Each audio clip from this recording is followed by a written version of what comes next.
اللہ اللہ اللہ اللہ اللہ اللہ۔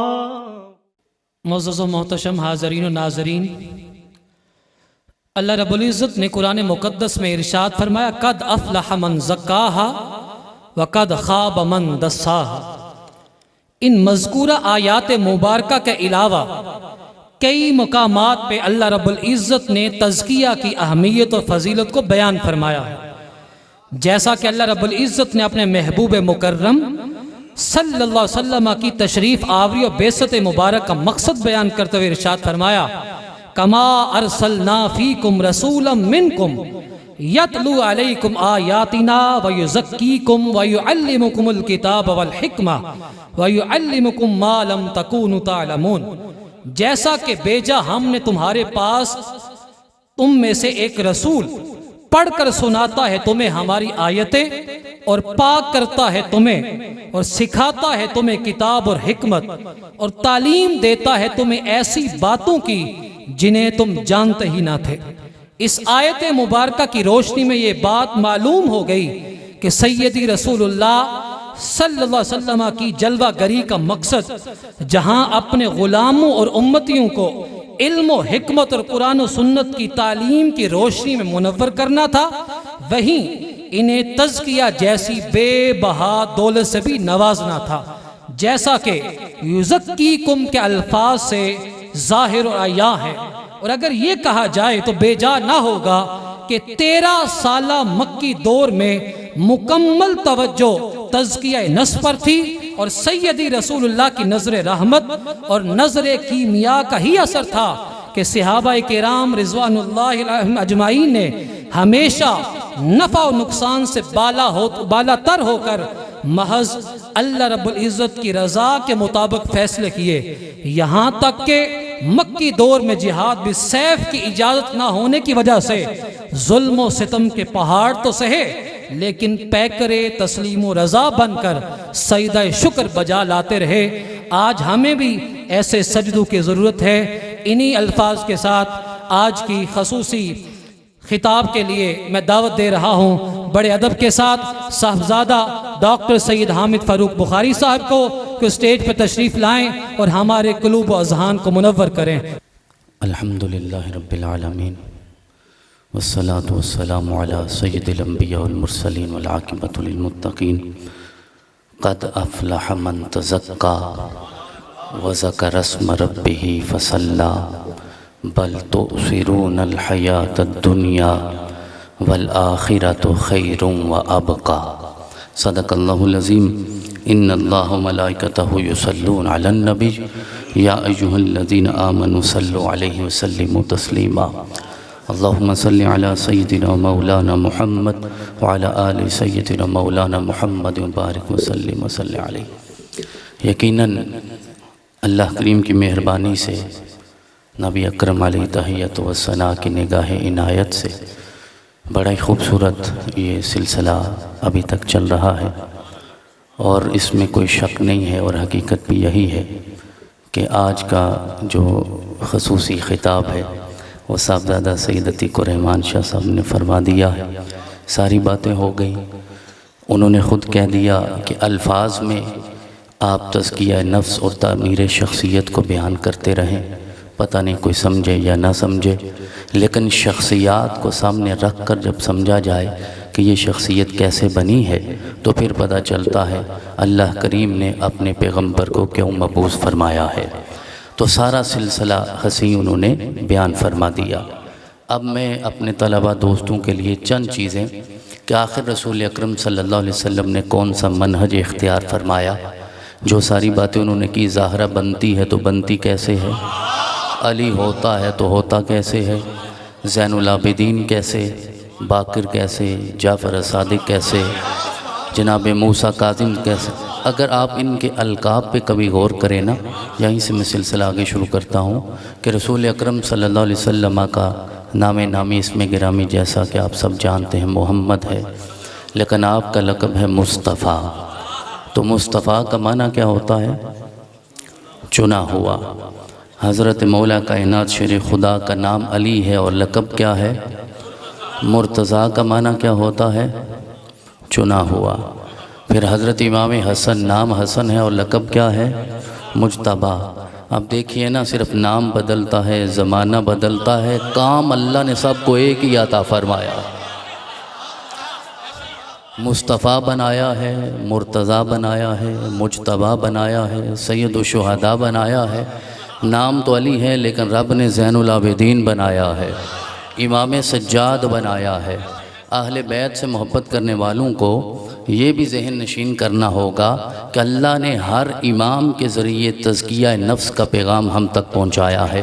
امام زین العابدین کے ذریعے سجدے کا پیغام پہنچایا ہے، امام باقر کے ذریعے علم کا پیغام پہنچایا ہے، امام جعفر کے ذریعے صداقت کا پیغام پہنچایا ہے، امام موسیٰ کے ذریعے، موسیٰ کاظم کے ذریعے آپ کو یہ بھی سمجھایا ہے کبھی صبر بھی کرنا ہے، برداشت بھی کرنا ہے، تحمل بھی کرنا ہے، تنقید بھی انسان نے دیکھنی ہوتی ہے۔ حضرت امام علی رضا کے ذریعے آپ تک اللہ نے اپنی رضا کا پیغام پہنچایا ہے۔ حضرت امام محمد تقی کے ذریعے میرے رب نے جوادیت کا پیغام پہنچایا ہے، اور حضرت امام علی نقی کے ذریعے میرے رب نے ہدایت کا پیغام پہنچایا ہے۔ حضرت امام حسن عسکری کے ذریعے یہ بھی آپ کو بتایا ہے کبھی بدر کی ضرورت پیش آئے تو پھر حسن سے رہنمائی حاصل کرنی ہے، اور پھر حضرت امام مہدی تک پہنچا کر ہمیں یہ بتا دیا تزکیہ کا سفر وہ ہادی سے شروع ہوتا ہے اور مہدی پہ پہنچ کے ختم ہوتا ہے۔ اب یہ ہوتا کیسے ہے، ان مراحل کی طرف میں آپ کی رہنمائی کرنا چاہوں گا۔ سب سے پہلا مرحلہ جب انسان کا نفس پاک ہوتا ہے، سب سے پہلا مرحلہ وہ ہے تعلق باللہ۔ رسول اکرم صلی اللہ علیہ وسلم نے اپنی بچیوں کو زندہ درگور کرنے والوں کا تعلق اپنے رب سے جوڑا ہے۔ آج رب سے تعلق جوڑنا اتنا مشکل نہیں ہے جتنا تب مشکل تھا جب اپنی بچیوں کو زندہ درگور کرنے والے تھے، جو اپنے جگر کے ٹکڑوں سے تعلق نہیں جوڑ سکتے تھے، میرے پیغمبر نے خدا سے ان کا تعلق جوڑ دیا۔ کتنے صحابہ کے ایسے واقعات آپ نے سنے ہیں۔ قبول اسلام کے وقت عرض کرتے آقا ہم سے یہ عمل ہوا ہے، میرے آقا نے ارشاد فرمایا میرے ہاتھ میں ہاتھ دو، میرا رب اس میں بھی معافی عطا فرما دے گا۔ تعلق باللہ، اور اس کے لیے حضرت سیدنا غوث اعظم کا ایک فرمان آپ کی خدمت میں پیش کرنا چاہتا ہوں جو آج کی گفتگو کا مرکزی موضوع ہے۔ آپ ارشاد فرماتے ہیں کہ تعلق باللہ کی کیفیت یہ ہونی چاہیے کن مع اللہ بلا خلق وکن مع الخلق بلا نفس، کہ اللہ سے ایسے جڑ جاؤ، خالق سے ایسے جڑ جاؤ کہ درمیان میں خلق نہ ہو، مخلوق درمیان میں نہ ہو، اور مخلوق کے ساتھ ایسے جڑ جاؤ کہ تیرا نفس درمیان میں نہ ہو۔ ہم جب اللہ کریم کے ساتھ اپنے معاملات کرتے ہیں تو عموماً یہ دیکھا جاتا ہے کہ دنیا کیا کہے گی، میں داڑھی رکھوں گا تو دنیا کیا کہے گی، امامہ باندھوں گا دنیا کیا کرے گی، میں امام مسجد بن جاؤں گا دنیا کیا کہے گی، سارے بیٹے حافظ ہو جائیں گے تو دنیا کیا کہے گی۔ یہ کہیں پڑھنے کے قابل نہیں تھا، سارے قرآن کے حافظ ہو گئے، انہیں یہ پتہ نہیں ہے میرا رب جس کے سینے کو پاک کرتا ہے اسے ہی تو قرآن عطا فرماتا ہے۔ کن مع الخالق بلا خلق وکن مع الخلق بلا نفس، خالق کے ساتھ تعلق ایسا ہو درمیان میں مخلوق نہ ہو، مخلوق کے ساتھ تعلق ایسا ہونا چاہیے کہ درمیان میں تیرا نفس نہ ہو۔ یہ سب سے پہلا وظیفہ حضرت سیدنا غوث اعظم رضی اللہ تعالیٰ عنہ نے ہمیں عطا فرمایا۔ تو تعلق باللہ سے تزکیہ کا پہلا مرحلہ طے ہوتا ہے۔ جب تک نفس پیدا کرنے والے سے انسان نہیں جڑے گا، جس طرح سید ہارون الرشید شاہ صاحب نے بیان فرمایا نفس کی ساری اقسام، اگر اللہ کے ساتھ نہیں جڑو گے تو نفس ہمارا ہی رہے گا۔ جب سفر طے کرتے جاؤ گے پھر لوامہ ہوگا، ملہمہ ہوگا، مطمئنہ ہوگا، اور پھر اس نفس مطمئنہ کو میرا رب نفس راضیہ بھی بنائے گا، نفس مرضیہ بھی بنائے گا۔ نفس راضیہ سے مراد یہ ہے کہ میرا رب اعلان کرے گا اے نفس مطمئنہ اب میں تجھ سے راضی ہو گیا ہوں، تو نفس مطمئنہ تھا اب نفس راضیہ ہو گیا ہے، اور نفس مرضیہ اب تو میری بارگاہ میں ایسے آ جا، میں تجھے اپنی رضا عطا کرتا ہوں، تو میری رضا پہ راضی ہو جا۔ تو یہ نفس کے سارے مراحل، یہ تعلق باللہ کے ساتھ انسان نے طے کرنے ہیں۔ اور تعلق باللہ کیسے ہوگا؟ میں صرف دو چیزوں کی طرف اشارہ کرتا ہوں۔ اللہ کریم نے قرآن عزیز میں اور رسول اکرم صلی اللہ علیہ وسلم نے اپنی احادیث سے 4 صفات اپنے رب کی بیان فرمائی ہیں۔ اگر اللہ کے ساتھ جڑنا چاہتے ہو تو پھر میرے رب کی صفات کو بھی اختیار کرنا ہوگا۔ خلیفۃ اللہ فی الارض کے لیے لازم ہے کہ اس کے اندر صفات الہیہ کا عکس ہونا چاہیے۔ اگر صفات الہیہ کا عکس نہیں ہے تو تم خلیفۃ اللہ نہیں ہو سکتے، اللہ کے نائب نہیں ہو سکتے، اللہ کے سفیر نہیں ہو سکتے۔ جس نے سفیر بنایا ہے اگر اس کا عکس تجھ میں نظر نہ آئے تو سفیر بننے کا حقدار نہیں ہو سکتا۔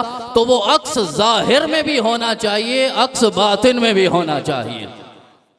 تو سب سے پہلے میرے رب کا وصف جو قرآن پاک میں بیان ہوا، وہ اللہ کریم نے ارشاد فرمایا کہ وہ مومن ہے۔ اور یہ مومن ایمان لانے کے اعتبار سے یا کلمہ پڑھنے کے اعتبار سے نہیں ہے، یہ صفت امن کے اعتبار سے ہے۔ تو جب اللہ سے جڑنا چاہتے ہو تو تمہیں بھی وہ مومن بننا ہوگا جو وصف اللہ نے اپنے لیے رکھا ہے۔ آپ کی ذات کے ساتھ کوئی وابستہ ہو تو اس تک بھی امن پہنچنا چاہیے۔ اگر آپ دوسروں کو امن نہیں دے سکتے تو پھر آپ مومن نہیں ہو سکتے اور اللہ کے خلیفہ اور نائب نہیں ہو سکتے۔ تعلق باللہ نہیں ہوگا تو تزکیہ نفس نہیں ہوگا۔ دوسری میرے رب نے صفت بیان فرمائی ہے کہ وہ سلام ہے۔ سلام یہ سلامتی کے معنی میں ہے۔ من سلم المسلمون من لسانہ و یدہ، ارشاد فرمایا آپ کی زبان سے اور ہاتھ سے دوسرے مسلمان محفوظ نہیں ہیں تو آپ سلام نہیں ہو سکتے۔ سلام نہیں ہوگے تو سلام کے بندے نہیں ہو سکتے۔ تعلق باللہ نہیں ہوگا تو میرا رب تیرے نفس کو پاک بھی نہیں فرمائے گا۔ آپ کے وجود سے اگر فتنے نکلیں گے، آپ کے وجود سے لوگوں کی توہین اور ہتک ہوگی تو پھر اس صورت میں آپ اللہ کا بندہ ہونے کا حق ادا نہیں کر سکتے۔ تیسرا وصف جو میرے رب نے بیان فرمایا وہ یہ ہے کہ وہ معز ہے۔ معز کا معنی ہوتا ہے عزت دینے والا، عزت عطا کرنے والا۔ بڑی واضح اور آسان سی بات ہے، علماء کی خدمت میں یہ عرض کرنا چاہتا ہوں، اگر آپ معز نہیں ہو سکتے، اپنے پاس بیٹھنے والے کو عزت نہیں دے سکتے تو آپ معز کے بندے بھی نہیں بن سکتے۔ رسول اکرم صلی اللہ علیہ وسلم نے ارشاد فرمایا، جناب ابن عمر روایت کرتے ہیں، آقا کعبے کا طواف کر رہے تھے، کعبے کا طواف کرتے کرتے آقا نے کعبے کو خطاب فرمایا اور کہا تیری حرمت عظیم ہے، تیری فضا پاکیزہ ہے، تیری خوشبو بڑی معطر ہے، تو بڑا معتبر ہے، لیکن میں اور آپ نہیں کہہ سکتے، یہ کعبے کا کعبہ کعبے کو کہہ رہا ہے۔ تو میرے آقا نے ارشاد فرمایا لیکن بندہ مومن کی حرمت اور عزت اللہ کے نزدیک تجھ سے بھی زیادہ ہے۔ لہذا تعلق باللہ کے لیے لازم یہ ہے کہ ان صفات کو اختیار کرو۔ اور چوتھا میرے رب کا وصف ہے کہ وہ ستار ہے، وہ پردہ پوش ہے۔ اگر ہم ستار نہیں ہو سکتے، لوگوں کے عیب پہ پردہ نہیں ڈال سکتے تو ہم اس ستار کی بھی ستاریت کے حقدار نہیں ہو سکتے۔ تو تعلق باللہ کے لیے لازم یہ ہے کہ ان اوصاف کو اختیار کیا جائے جو میرے آقا صلی اللہ علیہ وسلم نے زندگی کے ہر مرحلے پہ بیان فرمایا۔ جس طرح حضرت مولانا یونس صاحب ارشاد فرما رہے تھے کہ میرے آقا کی آمد کے 4 مقصد ہیں، بھئی کہنے کو تو 4 ہیں لیکن حقیقت میں ایک ہی مقصد ہے۔ میرے آقا صرف تزکیہ نفس کے لیے آئے ہیں، کہنے کو 4 ہے، قرآن پڑھو گے تو نفس پاک ہوگا۔ قرآن تزکیہ نفس کی مثال ہے، جس کا نفس پاک نہیں ہے میرا رب اسے قرآن کی تلاوت کی سعادت ہی عطا نہیں فرماتا۔ اور یہ کتاب اور حکمت کی تعلیم میرا رب اسے دیتا ہے جس کا نفس پاک ہوتا ہے۔ عموماً ہم یہ مثالیں سنتے ہیں، اگر برتن پاکیزہ نہ ہو تو ماں تو اس میں دودھ ڈالنا بھی گوارا نہیں کرتی، نفس پاک نہیں ہوگا تو میرا رب قرآن کا نور کیسے عطا فرمائے گا؟ قرآن کا نور میرا رب اسے ہی عطا فرماتا ہے۔ دوسرا مرحلہ، یہ سب سے پہلے تعلق باللہ۔ دوسرا مرحلہ ہے جواب دہی کا تصور۔ اگر ہمارے اندر اللہ کی بارگاہ میں جواب دینے کا تصور ہی نہیں پیدا ہوگا، تصور ہوگا تو تصدیق ہوگی نا منطق والو۔ تو اگر تصور ہی پیدا نہیں ہوگا، اپنے ایک ایک عمل کے بارے میں یقین نہ ہو کہ فَمَن يَعْمَلْ مِثْقَالَ ذَرَّةٍ خَيْرًا يَرَهُ وَمَن يَعْمَلْ مِثْقَالَ ذَرَّةٍ شَرًّا يَرَهُ، ذرہ برابر بھی خیر اللہ کی بارگاہ میں تیرے انجام کا انتظار کر رہی ہے، ذرہ برابر شر کو بھی جا کے انسان نے بھگتنا ہے۔ یہ جواب دہی کا تصور میرے آقا نے اپنے اصحاب کے اندر پختہ کر کے یہ بتایا۔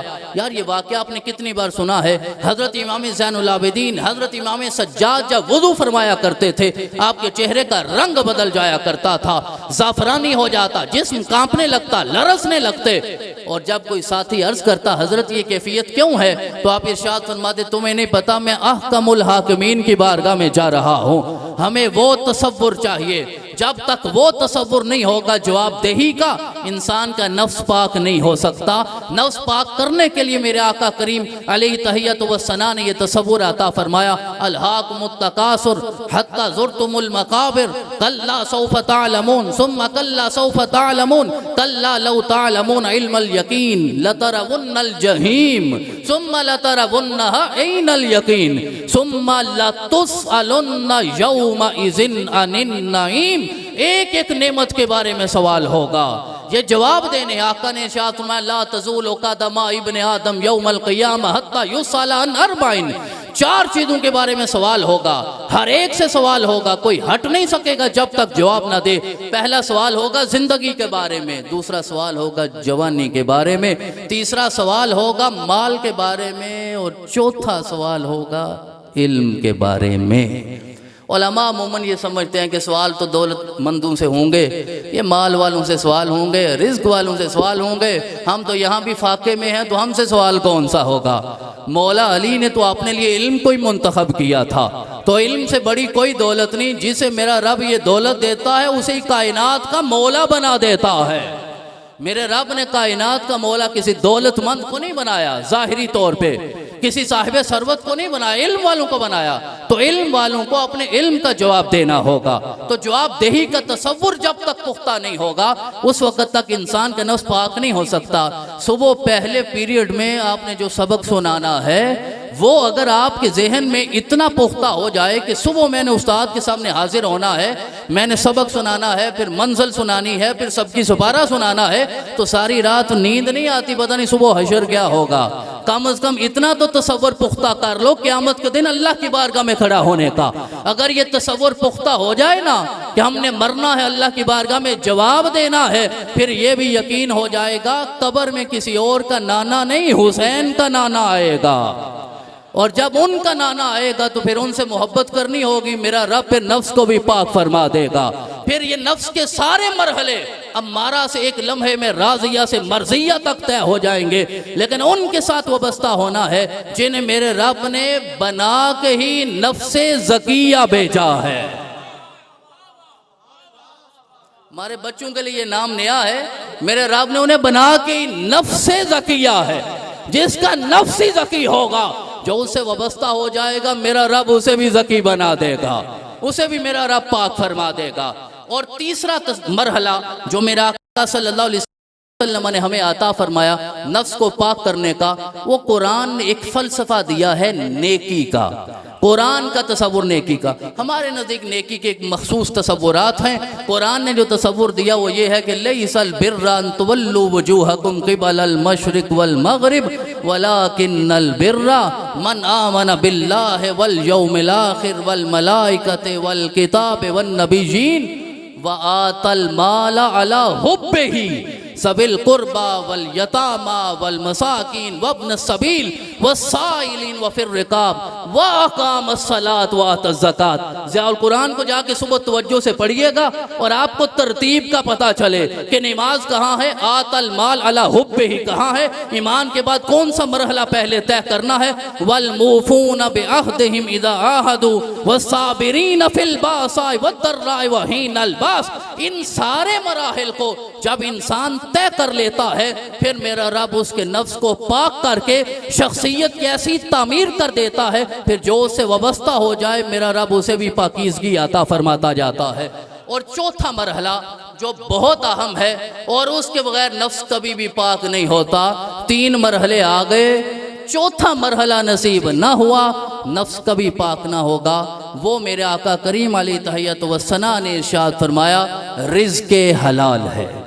اگر رزق حلال نہیں ہوگا نماز کا فائدہ نہیں, روزے کا فائدہ نہیں, زکوٰۃ کا فائدہ نہیں. اللہ کو تو مال حلال چاہیے نا, حلال ہی نہیں تو زکوٰۃ کون سی ہوگی. وہ جو طواف کرتے رہو گے وہ چکر تو بن جائیں گے, اللہ کی بارگاہ میں قبول نہیں ہوگا.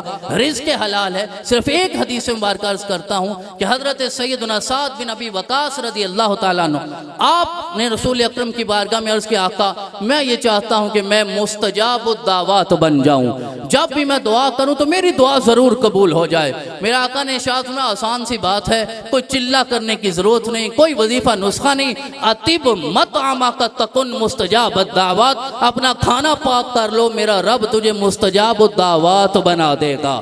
آج ہم سارے بھی یہ اللہ کی بارگاہ میں کبھی کبھی شکوہ کر دیتے ہیں، مولا ہم دعائیں کرتے ہیں قبول نہیں ہوتی۔ ابھی کل ہی پاکستان ہار گیا انگلینڈ سے، 24 کروڑ لوگوں نے دعائیں کی ہیں، 150 ملک میں مجھے سنا بھی جا رہا ہے۔ 24 کروڑ تو وہاں ہیں، کروڑوں باہر بھی ہوں گے، دعا قبول کیوں نہیں ہوتی؟ اطب مطعمک تکن مستجاب الدعوات۔ یہاں مسئلہ حکمرانوں کا نہیں ہے، یہاں نیچے تک بھی اتر آئیے تو ہمارا حال وہی ہے کہ اپنے دائرہ کار میں ہر انسان رزق حلال سے بہت دور جا چکا ہے۔ حضرت سیدی ضیاء الامت رحمۃ اللہ علیہ سے اللہ کریم کے رسول کے روزے پہ مسجد نبوی پہ کسی نوجوان نے یہ سوال کیا تھا، حضرت میں اپنا نفس پاک کرنا چاہتا ہوں، تزکیہ نفس کرنا چاہتا ہوں۔ حضرت ضیاء الامت نے ارشاد فرمایا دو ہی چیزیں ہیں، عقل حلال ہے اور صدق مقال ہے۔ کھاؤ تو حلال کھاؤ، بولو تو سچ بولو، میرا رب تیرا نفس بھی پاک فرما دے گا، تیرا ظاہر بھی پاک فرما دے گا۔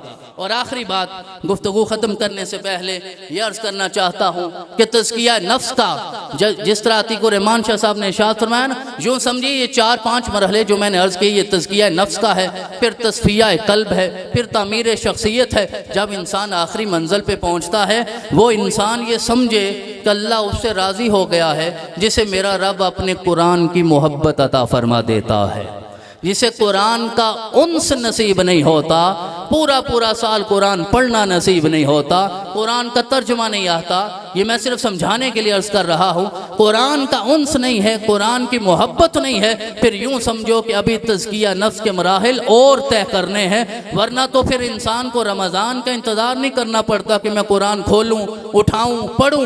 میرا رب قرآن کی محبت ایسے عطا کرتا ہے کہ آقا نے فرمایا ادبو اولادکم علی ثلاث خصال حب نبیکم وحب اہل بیتہ وقراءۃ القرآن، کہ نبی اکرم سے بھی محبت کرو، نبی کی آل سے محبت کرو، میرا رب قرآن کی محبت خود ہی عطا فرما دے گا۔ انی تارکن فیکم الثقلین، میں تم میں دو چیزیں چھوڑ کے جا رہا ہوں، کتاب اللہ و اطرتی۔ بالکل مفہوم واضح ہے، معنی واضح ہے، لیکن اپنے الفاظ میں یہ جملہ عرض کرنا چاہتا ہوں۔ گویا میرے آقا نے ارشاد فرمایا میں حوض کوثر کا جام اسے ہی عطا فرماؤں گا۔ آقا تشریف فرما ہے حوض کوثر پہ، انتظار کر رہے ہیں ہمارا، کوئی تو آئے جسے میں جام عطا فرماؤں، کوئی تو پیاسا آئے۔ حضرت امام فخر الدین الرازی نے لکھا کہ شاید کوثر سے مراد جو انا اعطیناک الکوثر میں کوثر ہے، اس سے مراد حوض کوثر ہے یا نہر کوثر ہے، لیکن تیسرا قول یہ کہتے ہیں کہ حوض کوثر یا نہر کوثر تو ان کے لیے ہوگا جو پیاسا اس کی بارگاہ میں جائے گا، جو ساقی کوثر ہے اس کے لیے حوض کوثر نہیں، اس کے لیے اللہ نے فاطمہ کو کوثر بنایا ہے۔ حوض کوثر کا جام آقا عطا فرمائیں گے، اور کسے عطا فرمائیں گے؟ نفس پاک کرنے والوں، نفس پاک کرنے کی راہ میں بیٹھنے والوں، وہ سلسلہ ارادت میں آنے والوں، تعمیر شخصیت کرنے والوں۔ آقا نے ارشاد فرمایا قرآن سے بھی محبت کرو، میرے حسین سے بھی محبت کرو، قرآن اور حسین دونوں مل کر حوض کوثر پہ میرے پاس آئیں گے، پھر جو ان سے محبت کرتا ہوا آئے گا میں اسے جام بھی عطا فرماؤں گا، اپنی شفاعت بھی عطا فرماؤں گا۔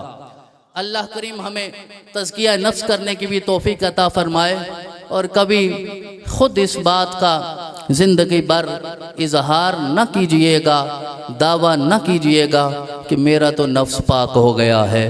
اگر یہ دعویٰ آ گیا تو اس کا مطلب یہ ہے کہ نفس ابھی پاک نہیں ہوا۔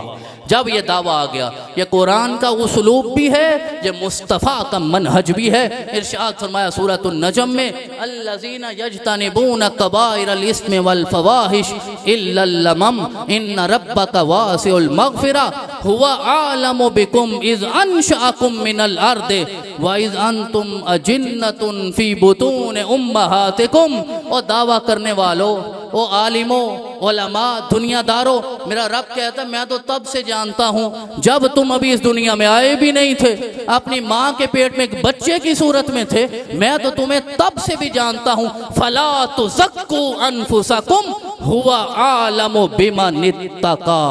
اللہ کریم ہمیں ان مراحل پہ عمل کی توفیق عطا فرمائے، یہ پیام محبت ساری دنیا میں اسی طرح عام ہوتا رہے، نفرتوں کو ختم کرے، حسد کو ختم کرے اور خیر الامم بننے کی ہمیں توفیق عطا فرمائے۔ معزز و محتشم حاضرین، پیام محبت آخری لمحات کے جانب بڑھ رہا ہے۔ میں انتہائی ادب کے ساتھ، محبت کے ساتھ، خلوص کے ساتھ حضرت پیر سید زاہد صدیق بخاری زیدہ مجدہ کو دعوت پیش کر رہا ہوں کہ مائک پہ تشریف لائیں، چند کلمات ارشاد فرمائے اور ساتھ دعا فرمائے۔ نعرہ تکبیر، نعرہ رسالت، نعرہ حیدری۔ بسم اللہ الرحمن الرحیم۔ میرے تو قبل میرا بیٹا تو نماوی گفتگو سی، سارے بیٹیاں نے گفتگو کی تھی اور سید حامد فروق بیان کر رہے تھے کہ حضور قبلہ عالم، حضور ضیاء الامت حضرت جسٹس پیر محمد کرم شاہ الازہری رحمۃ اللہ علیہ آپ دے کول مدینہ پاک دے اندر ایک بچہ حاضر ہوئے۔ میں نہیں شاید ہاں سن 1990 دا واقعہ، میں آپ دے نال ساں مسجد نبی شریف دے اندر بیٹھے ساں تے آپ دے کول ایک نوجوان آیا اور میری موجودگی چنے التجا کی تھی کہ میرا دل کر رہا ہے کہ میرا دل پاک ہو جائے۔ تو آپ بڑی حلمنا گفتگو فرماندے سن، بڑے پیارے انداز دے نال آپ نے دی گل سنی تے آپ نے ارشاد فرمایا بیٹے یاد رکھو جنہ چر پرہیز نہ کیتی جائے تے کوئی دعائی اثر نہیں کرتی، پرہیز کیتی جائے تے دعائی اثر کر دی۔ اگر تو یہ چاہنا ہے کہ میرا دل پاک ہو جائے تو پھر دو کام کریا کر، جدوں بولیا کر تے سچ بولیا کر تے جدوں کھایا کر تے حلال کھایا کر۔ آپ فرمایا اس تو بعد رات دے پچھلے پیر جاگیا کر، وضو کر کے نفل پڑھ کے تے اللہ دا وظیفہ کریا کر، تیری سانس اندر جائے تے اللہ باہر آوے تے لیکن ادھر چوئی گال یاد رکھنے والی کہ تو اپنا دل پاک کرنا سارے جہان دا نہیں کرنا، مت اس انداز دے نال تو پڑھنا شروع کر دیں کہ لوکاں دی نیند خراب ہو جائے۔ اب فرمایا اس واسطے احتیاط دے نال یہ وظیفہ پڑھیا کر، اندر سانس جائے تے اللہ تے باہر آوے تے میں بیٹے دی زبانی سن رہا ساں تے میں گواہی دین واسطے کہ میں نہیں شاید ہاں سن 1990 دے اندر آپ نے میری موجودگی دے اندر بچے نصیحت کی تھی۔ اس واسطے تمام طلباء اور طالبات نو حضور ضیاء الامت دا ارشاد گرامی اس گلے سنایا جدوں بولو تے سچ بولو، جدوں کھاؤ تے حلال کھاؤ، اللہ پاک تمہیں تے عمل دی توفیق عطا کرے۔ بڑا خوبصورت عنوان سی، اللہ پاک سنو اپنے فضل سارے کام جس طرح بیان کہ اللہ دے فضل و کرم نہ اور مل کے دعا کری اللہم صلی علی سیدنا مولانا محمد والآل سیدنا مولانا محمد، مل کے دعا کری اللہ میرے توڑے زندگی بھر دے گناہ معاف کر، میری دعا ہے اللہ تڑی نگاہاں پاک کرے، زبان اور دلان پاک، دعا کرو اللہ تھڑے مرکز انہوں قیامت تک آباد شاد کرے، مالکیں دے بچیاں مندلے مقصود تے پہنچا، ملک واسطے دعا کرو اللہ تھڑے ملک تے رحم کرے، ادھا قرض دور کر دے اور مہنگائی تو نجات ہے اور صالح حکمران عطا کرے، ساڑے اٹھے ہاتھ قبول کرے۔ ربنا آتنا فی الدنیا حسنۃ وفی الآخرات حسنۃ وقنا عذاب النار، صلی اللہ تعالی علی رسول خیر خلقہ ونور عرشہ اجمعین برحمتک یا رب۔ اللہ اللہ اللہ اللہ اللہ اللہ اللہ اللہ اللہ اللہ اللہ اللہ اللہ اللہ اللہ